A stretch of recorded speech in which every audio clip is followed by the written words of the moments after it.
Welcome to the Tudor Dixon Podcast. Today I have with me Bianca De La Garza. She is a host at Newsmax. She hosts the Newsline and Newswire show on Newsmax, and she is the author of the newest book, Incoming: On the Front Lines of the Left's War on Truth. Bianca, boy, I mean, this is such a perfect book right now. Did you plan this because you knew what was going to happen?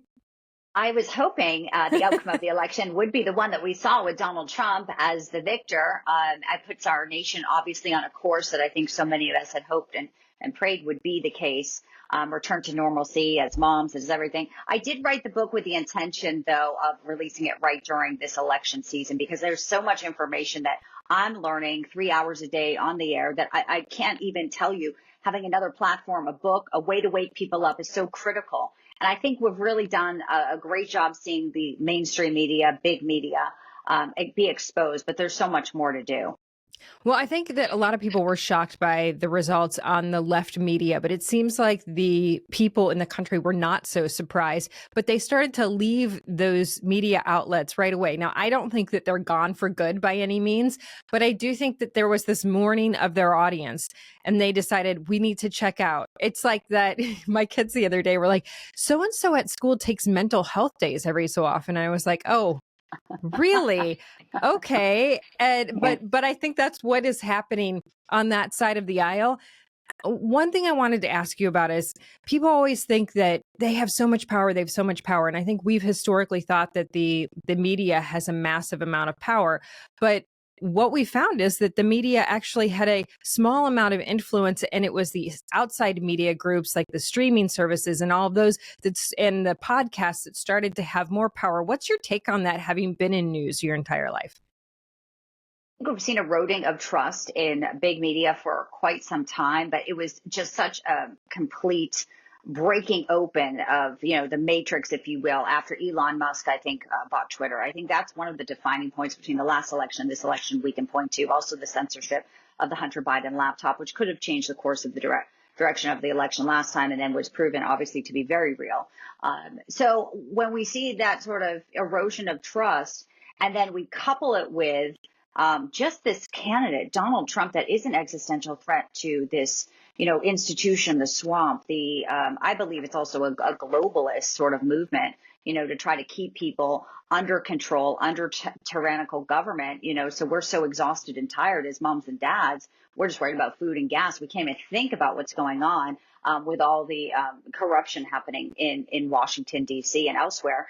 So I think what we were given a great advantage to as Americans is to return to critical thinking and really analyzing the people who are doing the debates, who are fact checking certain people, who are saying Joe Biden is the best Joe Biden ever, like, over on Morning Joe, and then have to turn around and sell Kamala Harris. In the book, I write about the cheap fake. And I think when you have Karine Jean-Pierre telling people that those are cheap fakes, when we know President Biden is actually lost in his cognitive issues are so on the global stage where he's calling out dead people, no longer is anyone going to actually take any stock in what they're being told. And I think sort of you've seen this meltdown since Donald Trump won the election. And it's because they're all in the club, Tudor. And they don't want to cover it. They want to be a part of it. You make such a good point. I mean, going back to Elon Musk buying Twitter, and I haven't really in my mind broken this all down, but I think that was that point when the Twitter files came out, people started to go, wait a minute. The government actually colluded with social media companies to take away your rights. And that was genuinely taking away the rights of people. And remember, there are people who have even been put in prison for having opinions, for making memes, for joking around about things that were not against the First Amendment, not using speech that was against the First Amendment. This was First Amendment, your rights speech that was putting people in prison, actually. But it wasn't just that. It was taking away their ability to communicate. You saw this on Facebook. And I think I want to get your take on this as a mom, because I remember in 2019, even people were getting banned on Facebook. And I was in all these moms groups on Facebook where I would find out whether or not my kids had soccer practice or what happened at school that day. And that was kind of like the community center where you learned everything. It was like, you don't have a phone tree anymore. Nobody's using their phone at home. This was actually how communication was being information was being communicated from school, and parents were getting cut off from that. Suddenly, because they'd make one comment on Facebook, they were cut off from every other thing. And people were going, well, wait a minute. This is almost like, now it's almost like a critical service in your life. It's, it's like a utility, and you're being cut off from the utility because you don't meet the social standards. I didn't think about that, but I think you're right. That's when it started. Mm-hmm. To countries like communism and Iran, where they have state-run media. When you can control the media and the message, you can control the masses. And social media and all these platforms are a part of it. And we saw with the Twitter files how steep they were. They'd leave the government or they'd leave the FBI, then they'd be over at Facebook. And let's not forget, we're not there yet. I mean, we saw this week that story break about FEMA and an employee saying, do not help people if they have a Trump sign. So we have a government that is exactly what you were saying, is censoring and choosing who can get information, but also weaponized it to a group of people that they've decided were the enemy. And it is, in some regards, not just Donald Trump, but the people who support him and the Americans who had the resounding voice, thank goodness, to put him back in the White House. Let's talk about that. I believe that was a woman who sent that, and maybe I'm making that up, who sent out that letter, and to even write it. FEMA, she sends a letter to her team and says, skip over the houses that are clear Trump supporters. This is after a hurricane hits in Florida. She says, skip over the houses that are clear Trump supporters. We are not going to have the government provide the necessary supplies and help to get them to safety. Taxpayer. Yeah. Right. American citizens. But she gets fired. Should it have been more than that? Oh, I mean, I think you say it's criminal. I think it is. I think it's like a conspiracy, right? It's a conspiracy to withhold resources in a time where it's, life or death, right? I mean, that's it. If people are cut off and they need necessary water, food, and there's a jeopardy endangering people's lives with your position where you are an elected official and you are taxpayer funded, it is sort of this, conspiracy to prevent, necessary, services. But to that point, we can't, if we went after everybody, oh my gosh, it'd be such a long list. I mean, the thing that I think people need to sit back and look at is like, even someone like Elon who put Starlink up, he wanted to have Starlink go to the hurricane ravaged areas. Why wouldn't you want that? And FEMA was like, no, you can't land your helicopters there unless you know who you're landing to. And he's like, I can't know who I'm landing to because these people are stranded and cut off. So the government is, it is sort of the impediment here to a lot of things. And that's why when you look at who Donald Trump is choosing, not only these are people who are loyal to him, they see a vision for him, which is about, bringing up the American workers, whether it be the auto industry, whether it be manufacturing, whether it's not letting China get ahead. We're going to have to deal with a lot of serious things. And as parents, I think you and I both know that it is about the next generation. Can they afford a home? Can they actually have a healthy and happy existence where you don't have puberty blockers being dropped on them? I'd love to see what happens day one. I mean, I know there's some talk of him banning, boys in sports, but this Democratic Party is so radical. And in the book, we kind of talk about where it seeped in. It really comes back to people who want to see America fail. People who want to see the collapse of America. So they have been slowly putting people in to our schools, to our institutions, to our universities. And then it sort of has been this sort of explosion in the past few years where they thought they would be able to put the long game and really put it into, with COVID and with everything, they thought they'd able to sort of activate it. And Americans just in the nick of time, I believe, stood up and said, no, we won't. We will continue to save this nation. And it comes down to everything that we hold dear. It really does. It's free speech. It's our families, it's our faith, because we also know during COVID, they love to shut down churches and keep strip clubs open. Just all the morality that people in America really feel. And there's this sort of return to like, yeah, we do want to get back to sort of, being normal. And that's just to put a finer point on it is, yes, there should be accountability for a lot of people who've done a lot of bad things.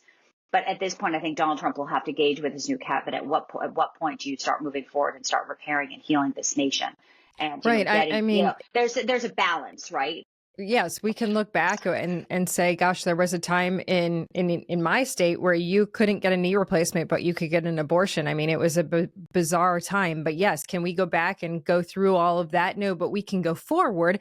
And as we're going forward, we can not only look to common sense, but we can look at clear measures to make sure people are safe. I mean, if you have a candidate running and they have 2 assassination attempts against them, this is ridiculous. Clear measures to make sure that children are safe. If you look at other countries who have had this experimental surgery on little kids that have gone severely wrong, and the other countries said, you know what? Other Western countries like the UK saying, you know what? We're not going to allow these surgeries anymore. The fact that the left was so hung up on this issue was really detrimental to them, but they haven't learned, because you see on CNN that one of the Republican, or I guess right of center pundits, went on and said, look, you guys made a big deal out of putting men in women's sports. Oh, the guy freaks out. Don't call them men. Don't call them men. And you can see the host of the show is even like, we've gotten out of control now, because the American people, it's not about eliminating or keeping one group out. It's making sure that you don't take away something from an existing group. Like, you cannot ignore one group to try to build up another. That can't be done. Such a minority too of gender dysmorphia. A lot of the kids who have it, even if it's that tiny percent, they grow out of it. And, I have people like Ollie London on my show, and he talked about that UK survey. I mean, these are things that, you don't take the parents out of the situation and just let the school, rip custody away. You involve the family. And to the greater point of this, you're right. It's gone so far, not only with the transgender, but the fact they like to bully people and make you feel like if you're saying something, you're transphobic, or they love to throw racism at you. They love to say, you're being a white supremacist. I saw sort of what's bubbling up, what we know is coming up with these deportations.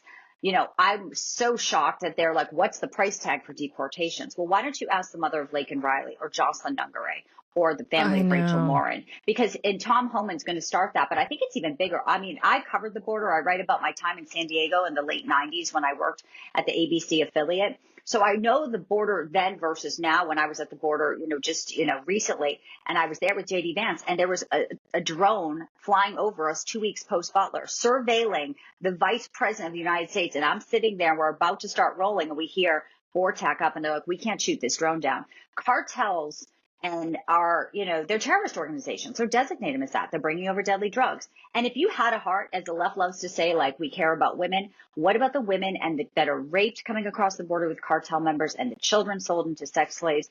Everything they do is sort of upside down. It doesn't make sense. So every argument they say, it has to be in a soundbite, it has to be in a clip, because when you have logic, as you just talked about, even the host of that show is going like, this actually is not logical.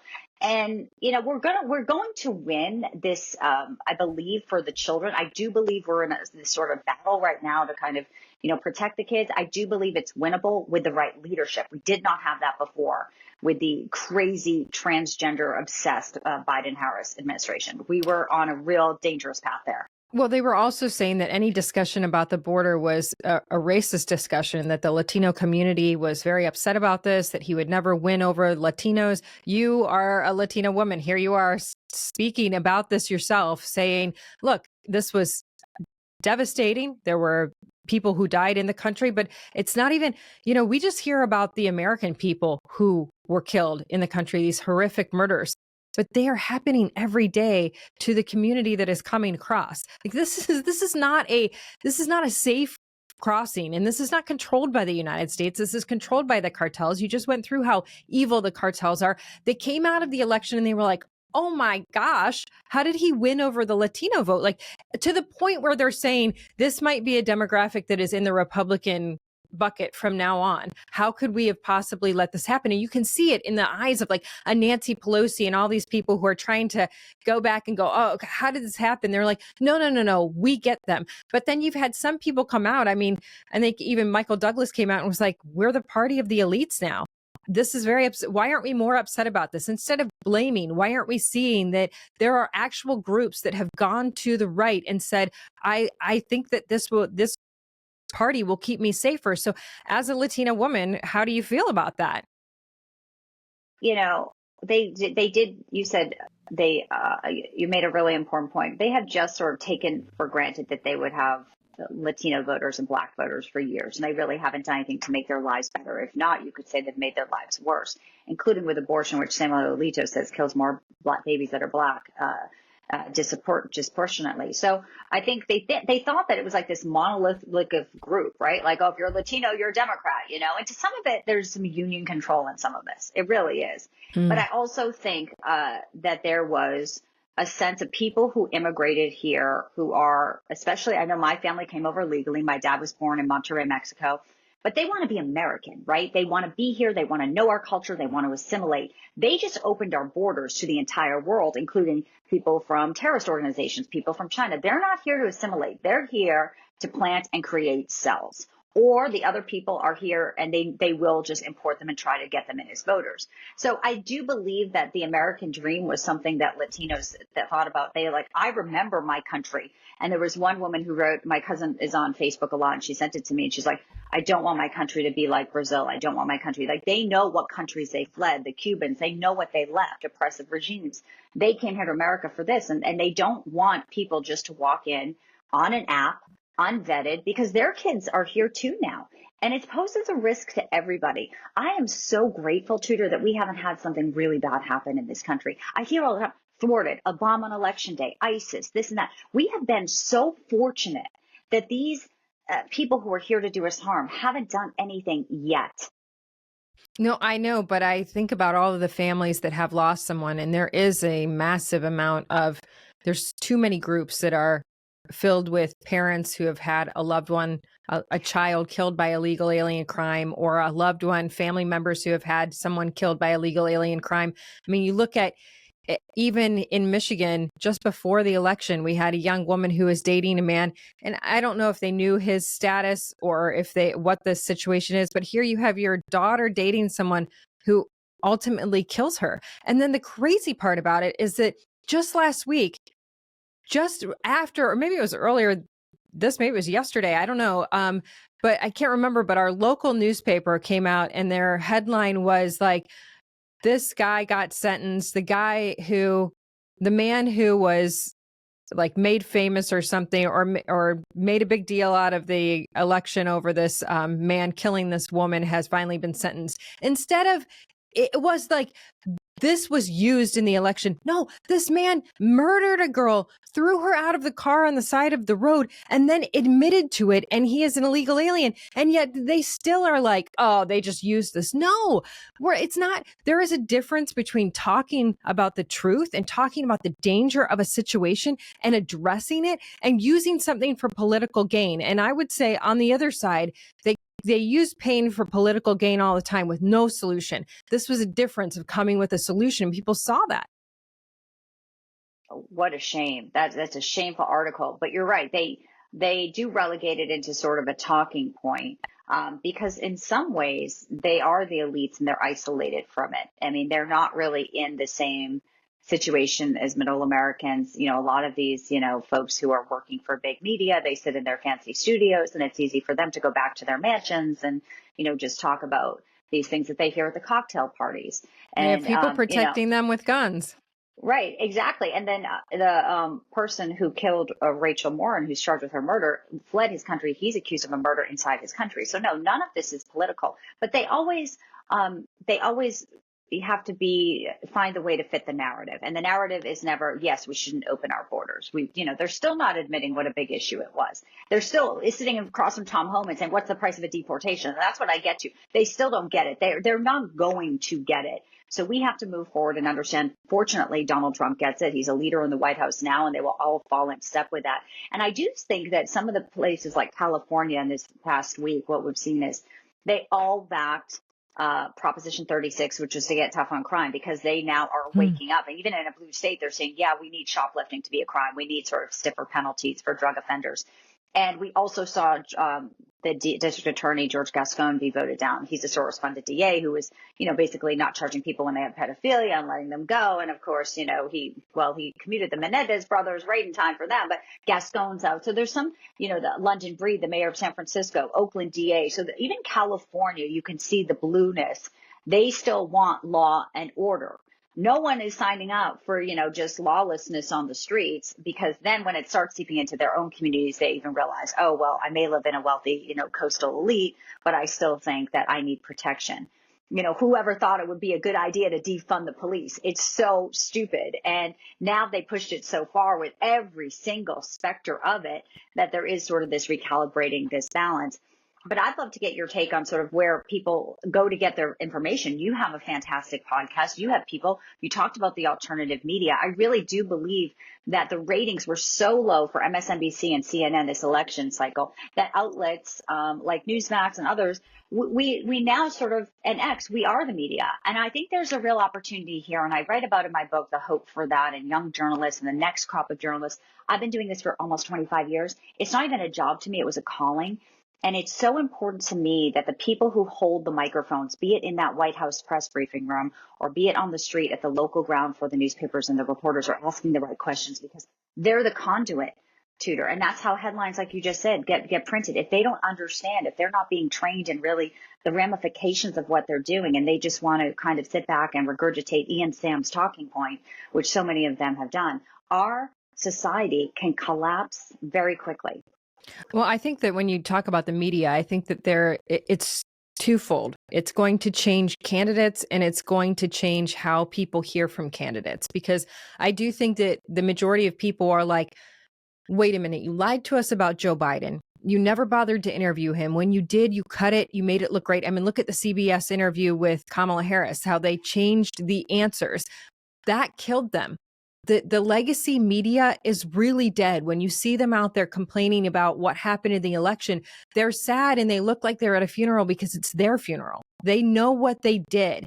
They know how dangerous it is. But this is also dangerous for the career politician who doesn't have any answers and just wants to go on the mainstream media, have their 3 minutes of talking points and never have to talk again. Go out there and say, give me more money and reelect me, and never have to tell the people what they're going to do, because Donald Trump broke that cycle. He said, you got to sit down for 3 hours with Joe Rogan. You got to sit down and talk to this person and that person and really be able to weave in and out of policy and in and out of issues and really understand it. Because I can tell you, as I've watched this for the last several years that I've been involved in the political world, but really in the last 4 years where I've heavily had my finger on the pulse of this, I have watched so many people pretend that they know. They want the power, they want the position, but they really have not done the homework to figure out exactly what the people need. Because it's not about power. If you're really running for office, it should never be about power. It should be about the people. It should be about service. But this has exposed the power hungry. That's what happened with Kamala Harris. That's what happened with Joe Biden. But that's what happened across the country. I mean, a clean sweep of the swing states. It's almost, I mean, it really is almost unheard of. The popular vote, the electoral college, everything. What was it? I mean, obviously a combination of what happened with X, a combination of going after him politically, of Kamala Harris being a horrible candidate. But it's more than that. It's about someone who sat down, took the time to answer questions and go through it all. And it's a real risk when you're in the political world, because everything you say is going to be picked apart and they're going to just manhandle you and lie about you and try as hard as they can to manipulate the public. But he was out there and people could go listen. And no matter what he did, he went from place to place and he talked for a very long time. And JD Vance did the same. I think that this is going to be a wake-up call, not only to legacy media, but to these phony balonies that are trying to run for office just because they want the power and not to serve. Well said. So we win in so many regards. We get better quality candidates that have the caliber, that have the right vision, that want to actually serve their constituents. And we get a media, because I'd lump them into that too. They want the big glossy job, but they actually don't want to get into it and read. And we have to just get away from the demonizing of parents, the demonizing of conservative values. We have to kind of push back every chance we can to enlighten people. And I think the holidays are a great time. Invite the people who you disagree with over. We have to sort of get to a point where we can start having conversations and dialogue. If we just go back into our corners, I think that, there's a real disservice there. We want everyone in the camp. And that's why Donald Trump was bringing in people like, RFK Jr. and Tulsi Gabbard, former Democrat, all these people that were sort of, saying, yeah, we're behind him now because he's open and he sits across the table. Like Silicon Valley leaders have come across Tudor. It was like, wow, I believed what the media was saying in the Kool-Aid. So there is a real kind of shaking up right now as sort of everyone's getting realigned. And I think that I'm so grateful for voices like yours that are out there telling people these types of, warning signs. And you've been in it as somebody who's run. Hopefully you'll maybe run again. I don't know. But we have an opportunity now as Americans. And I'm so grateful that we live in this country. Well, I think voices like yours are so important too, because as a mom who is out there every day working, a single mom who's working, you are a voice to say, you know what, it is possible and it is amazing and family is worth something. And I think there's been this message for so long that you should focus on your career, that you don't need people, that people don't need other people, that you don't need family, you don't need that love and surrounding, you don't need traditional family, traditional values. All of that should go out the window. It wasn't even just that you don't need it. It's that you were shamed if you thought you needed it. You were embarrassed if you said, man, I really want to have that house with the picket fence and the 2.5 kids. Like that was not okay anymore, because you should not feel like you want that. And there are people who don't. That is totally fine. That's the beauty of America. You don't have to want it. You can say, hey, I just want to be my own person. The woman who's out there every day and she's like, the right hates this. I'm like, no, actually, the fact that you get to be a single lady, no kids, go out every night, we love it because that's America. But don't demonize the people who say, I want to have a family. I want to keep my baby. Even if I'm all by myself, I want to still do it. And I think that was the rebellion of this election, is the people who are saying, you know what, I don't want to be shamed for wanting the beauty of what we've historically always valued.